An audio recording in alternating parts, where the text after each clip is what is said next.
welcome back to a brand new video. Today, I'll be ranking every Premier League manager from worst to best in my opinion. It's kind of varied reasons, but it's just mostly like success at the current club. Sort of taking into account what they've done at other clubs, but it's mostly what they've done at the current club, and whether, I'd actually want to play under them or whether it just seem like they'd be kind of annoying as manager. Alright, let's get into it. 20th, Chris Wilder. It's his second time at Sheffield United, so all the stats are like from it this time. So like he's only been there since December, so hasn't really done anything. Former jobs, just really like EFL clubs really like. I mean, last time he was at Sheffield United, he left because they were last. But I feel like he's a good like EFL manager, like Championship League One, but he's not a Premier League good level manager. The people who've got on this list, he's just not up to scratch. No offense, Chris Wilder, if you're watching. 19th, Oliver Glasner. Well, he seems decent. Former jobs, alright, but he actually been there for like 5 minutes. He hasn't had much time to prove anything. He did just beat Liverpool though, so, big up to him. But he did get sacked from Frankfurt a couple of years or so ago, I'm pretty sure. So, sure. 18th, Thomas Frank. I feel like he's one that's very much overrated. I mean, No offense to Thomas Frank, but a lot of Brentford's key success has been due to the owner and the way the club's run, I feel. And being there since almost 5.5 years, former job has really not proven himself at club level, really. All he did was go to Brøndby. It's like Danish league. No offense to Danish league fans watching, but it's hardly the best league in the world. And also Brentford this year, they've been not very good. Apart from last weekend, they hadn't won a game since like February or something. So they really fell off this season. And yeah, I think it's quite a lot to blame on Thomas Frank. 17th is Rob Edwards. Um, I mean, he's good. He's helping keep Luton up, but at the end of the day, he got sacked at Watford after like 5 minutes. And his only other real notable jobs, Forest Green Rovers, and to be honest, Sheffield United and Burnley are not very good, and Luton are still in the relegation zone, so it might actually stay up. And Nottingham Forest and Everton are only close with point deductions. So really kind of getting overrated here. If there wasn't for the Forest and Everton point deductions, they'd be basically relegated by now anyway. So yeah, he's a bit overhyped, really. He did get them promoted, but that's cool. But he didn't win the league. It was playoffs, and anyone can have a good season. You'll see that coming up. 16th, Vincent Company. He's clearly a good manager. He's first one so far to have won a trophy at the current club. It was the championship, obviously. All he's done before is be Anderlecht manager. Obviously, he did really well in the championship, like better than Edwards, so that's why he's above him. Obviously, not doing as well in the Premier League, but I feel like Burnley's squad is not really that good, and a lot of their key players last year were loanees anyway, who are now back at other clubs. So it's not really his fault. To Burnley's being not very good. And I feel like they've been smart not to sack him, and I think they're better off keeping him for next year in the championship, and hopefully replicating what they did last year. 15th, Gary O'Neill might be a bit controversial, but I think he's a bit overhyped. Bournemouth sacked him for Areola when he left mutual consent or something, and then he's doing decent with this Wolves team, but really, Spurs are in fifth, and they've been terrible this season. They just lost 4-0 to Newcastle. Apart from the top three, everyone's been not very good this season. So Wolves being sort of I don't even know where they are. They're not even that high. It's not that impressive. Also, he's literally all he's done is be Bournemouth manager. He's had half a good season, and then another sort of 3/4 of a good season here at Wolves. It's not good with quotation marks. It's not actually that good. 14th, Marco Silva. Bit of a journeyman of random yo-yo clubs, to be honest. Had a good career in Portugal, and went to Olympiacos in Greece, then Hull City, Watford, and Everton. He has won the championship though, so fair play. But he's good. Like, didn't really do that good at Watford and Everton. Yes, he's doing pretty good at Fulham so far, but I mean, still like, I mean, he's not great. I mean, he's done well to make himself up to 14th, but I feel like I don't know, I'm just waffling now. 13th, Nuno Espirito Santo. If this guy was still at Wolves, he'd be like 5th, but because he left them for that like 3 week spell at Spurs, then he got sacked there. Then he went to Al Ittihad. He got sacked in the Saudi Pro League with one of the big clubs. I mean, that's quite embarrassing. And looks like he might be getting Forest relegated. So the only reason he's up here is because what he did at Wolves, really. I mean, he got them to Europe. I mean, yes, they had a good squad. They had like Portugal, basically. I mean, Valencia and Porto, decent. But I mean, yeah, I've just said why. 12th, Sean Dyche. Might be a bit high, but he got a little Brexit ball. I mean, if he keeps Everton up, he'll be great. I mean, as I'm recording this morning was Everton vs Chelsea, 6-0. So if he can still keep them up after this, it's good. I mean, it's not really his fault. The squad's not very good. The point deductions haven't helped them. I mean, he was at Burnley for what, like 10 years, unfairly sacked there, managed to get them to Europe. I mean, he's definitely has a bad squad. He always gets doubts over the bad teams, which is kind of unfortunate for him. But he managed to get Burnley to Europe. I don't think that's mentioned about enough. Burnley in Europe. I mean, come on, they had Chris Wood and Ashley Barnes up front. I mean, what a strike force to be playing in the bloody Europa League. Like, how?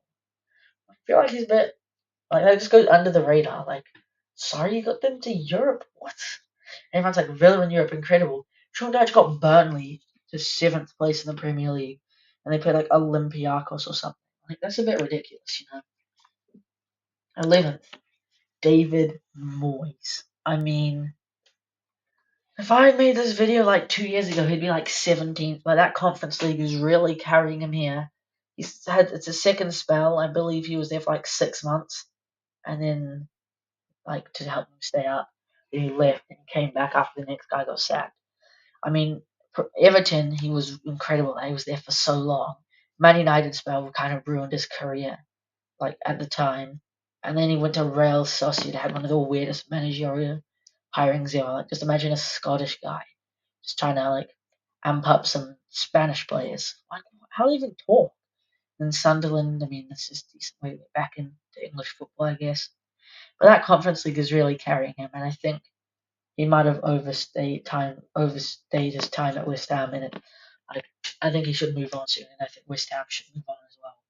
Because I mean, they're obviously not being as good the last couple of seasons in the league, and they're not going to win the Europa League. They're playing Bayer Leverkusen, and they're already up 2-0 down.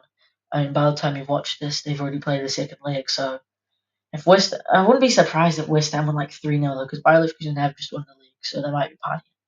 But also, it's the Europa League. They're not going to do that. They won't like, and they won't. They're not going to. It'd be so funny if West Ham's though they need to beat Bayer Leverkusen this season. Anyway, back to the video. Sorry.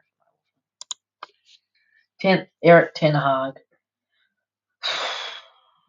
I mean, it says he joined April 22. He actually joined the start of 22/23 season. But like, if he was announced then he probably started like working on tactics and whatnot. I mean, did good at Ajax. I'm starting to think there's something dodgy about that Ajax team, you know, because none of them have really been that good at the next clubs. Eric Ten Hag hasn't been good at Man United, and Ajax haven't really been good since. So something must have been going on there. Go Ahead Eagles, what a club. Bayern Munich 2 under Pep, the two bullies.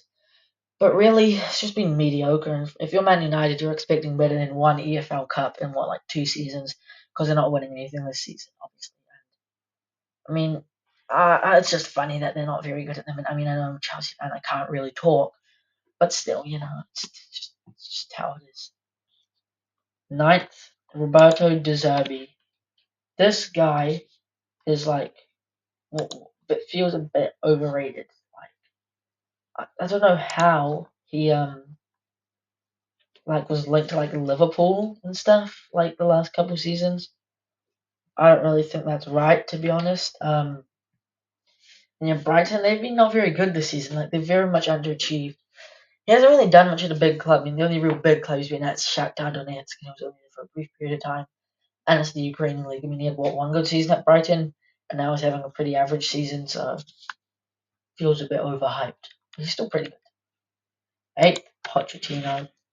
Everyone's kind of slating this guy, but I feel like people are kind of forgetting what he did at Spurs, you know. He got Spurs to a Champions League final. I mean, PSG, everyone kind of fails there. If you don't win the Champions League, you kind of fail at PSG. And yeah, he's managed to do, like, Chelsea are, like, unbeaten since, February. Like, the squad's starting to string together. I reckon next season can be a strong one. Hopefully, please. This might be decent coping from me, but still, you know how it is. 7th, Eddie Howe. How is he up here? I will stop. He literally got Bournemouth from League Two to the Premier League and Newcastle to the Champions League. So even though Newcastle haven't been as good this year, we can't be forgetting what he's done. He was at Burnley for like a year as well, like 2012. Although I feel like Newcastle haven't been that good this season, even though they did just beat Spurs 4-0. But still, yeah, he's pretty good. I mean, just listen to what I just said before about his achievements. You know, he's pretty good. 6th, Big Ange, mate. I mean, I think he's had the most managerial teams out of anyone in the Premier League right now. And so you got the Spurs team to 5th, which is kind of under the radar. I reckon they might get Champions League because I reckon Villa will mess up since they've got Conference League to focus on. I mean, he hasn't really had that good. Like, I don't know how you get hired from such a weird career. Like what? South Melbourne, that's what semi-pro. Suddenly Australia youth grade. Then what? Some random Greek team. Then ends up in what? Whittlesea Zebras. I don't even know what that is. Then you get A-League jobs. Then you get the Australian job. Then you're suddenly shipped off to Japan. Then you're at Celtic. Now suddenly you're in the Premier League. I mean, this is pretty cool, man. Like, I'm happy for you, man. But I mean, pretty good. He's decent. If you break Spurs a trophy, yeah, just kidding. 5th, Unai Emery. This guy's, I mean, first of all, I have to say good evening, but this guy's spell at Arsenal kind of ruined his career for a bit. But the Europa League merchant, he's won at Sevilla, Villarreal, could win it at Villa. I mean, technically it's a Conference League, but maybe next season. Arsenal lost the final to Chelsea. Come on. PSG, I mean, he did all right there. Arsenal, he did all right there once again. Villa, he's doing very good at, but there might be he has a bit of aura, bottling energy. Like he bottled top 4 with Arsenal like once or twice. I reckon he might do it this year as well with Villa. So that's how it is. 4th, Andoni Iraola. What this man is doing at Bournemouth is underappreciated. Bournemouth, what, 10th or something? Bournemouth are 10th. Like, what, Bournemouth FC are 10th, and he's done it after no real experience. I mean, A.E. Larnaca, don't even know that is Mirandes. Right, then Rayo Vallecano. I remember they had a good year a couple years ago, and then I guess Bournemouth alright, let's hire him. He's becoming the second coming of Pep Guardiola for some reason. I don't really know why. 3rd, Mikel Arteta. I mean, he had no first team coaching experience before. It's kind of ridiculous, but he was under Pep at 5 years as assistant coach. 1 FA Cup, 2 Community Shield. We'll be looking ahead to that this season. Not happening. I mean, he definitely could have done more, but I mean, he definitely could have done worse. Like with this current team, I reckon he should have won more. But also, a different manager wouldn't have end up having this team. Would still be stuck with the Mustafis and I don't know, Lacazettes and whatnot. So he's done good recruitment wise, but I feel like he's a bit underperformed with this team, especially in the next couple of years. If they don't really win anything, a lot of their players will probably be looking to move on, and they would have ended up wasting this sort of golden era with 1 FA Cup, 2 Community Shields. Maybe they'll win an FA Cup here and there, Community Shield, but I don't think they'll be winning the Champions League or Premier League anytime soon. I just don't think they're beating Man City. I don't think anyone is unless they get relegated for the 150 charges. Anyway, second place is Jurgen Klopp. He's leaving the season. We're all going to miss him. Psych. Liverpool won't be the same without him, I reckon, for the next couple of years. But I mean, those achievements, looking at them, it seems like a lot, but I think he's underachieved. 1 Champions League, alright. 1 Super Cup, 1 Club World Cup. Obviously, they're going to come with Champions Leagues. 1 Premier League, should have won more. 1 FA Cup, should have won more. 2 Carabao Cup, no one really cares. And then 1 Community Shield. I think he's also 2 or 3 finals as well. But I feel like he's underachieved a bit with them. But also, if Man City didn't exist, he'd have what, like 4 Premier Leagues, an extra Community Shield or two, an extra FA Cup, probably. So Man City are just kind of haunting them. Like if this Liverpool's team was in the league like from like 7 years ago, they would have literally won everything. But they've managed to come at the same time as like one of the best teams ever in Man City. First place, Pep Fraudiola. Technically, he joined in July 2016 because he didn't start till then. But they actually announced him in February, so he probably started like tactics and stuff. And yeah, well, also, Spain have had 4 of the top 5 managers in the Premier League. So if you want to be a highly rated Premier League manager, just be Spanish. I mean, look at those achievements. This is what I mean about what Klopp could have had. The one shining like lightest, only one Champions League, of course, which they probably should have won more considering the team. But I mean, 5 Premier Leagues, 4 EFL Cups, 2 Community Shield, 2 FA Cup. I mean, they're pretty good, and they'll be looking to add to the Premier League and Champions League this year.